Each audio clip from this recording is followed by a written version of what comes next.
Public private people partnership అంట. Public, private, people ఏంటో public ఏంటో నాకు అర్థం కాల. పబ్లిక్ ఒకటేగా. రాష్ట్రం పబ్లిక్ ప్రైవేట్, అసలు పబ్లిక్ ఏముంది, ఊరిని డయాస్ చేస్తారు పబ్లిక్ అంటే. గవర్నమెంట్ చంద్రబాబు నాయుడు గారు డయాస్ చేసి పిలుస్తాడు, పేదలకు పంచి పెట్టమంటాడు. ఏంటిది ఈ తంతు ఏంటి నాకు అర్థం కాల. అసలు ఆల్రెడీ ఆల్ ఇండస్ట్రీస్, పెట్టుబడిదారులు, బాగా సంపాదించేవాళ్ళు, సిఎస్ఆర్ ఫండ్స్, కార్పొరేషన్ సంబంధించినటువంటి ఫండ్స్ ఉన్నాయి. కార్పొరేషన్ సోషల్ రెస్పాన్సిబిలిటీ కింద 2% వాళ్ళు ఖర్చు పెట్టాలి. మళ్ళీ చంద్రబాబు నాయుడు గారు అందరినీ పిలిచాడు.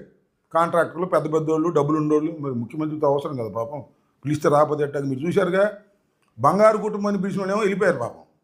వీళ్ళు మాత్రం అట్టాగే ఉన్నారు, ఉండక తప్పదాళ్ళు. ఎందుకంటే వాళ్ళకి సంతకాలు కావాలి, ముఖ్యమంత్రి గారి సంతకాలు.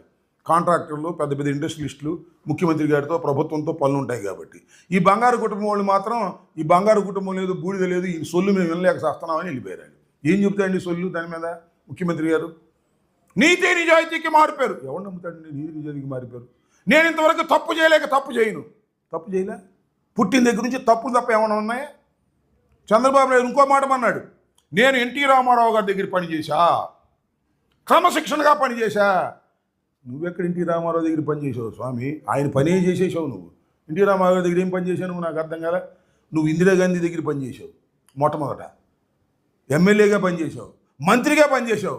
నేను ఎన్టీ రామారావు గారి దగ్గర క్రమశిక్షణగా పనిచేశా అని వాళ్ళు డప్పాలు కొట్టుకుంటా ఉన్నావు. మొత్తం ఆయన పైన మాత్రం సఫా చేసేసావు నువ్వు వెళ్ళి. ఇది దుర్మార్గమైనటువంటి ఆలోచన ఇవాళ చేస్తున్నటువంటి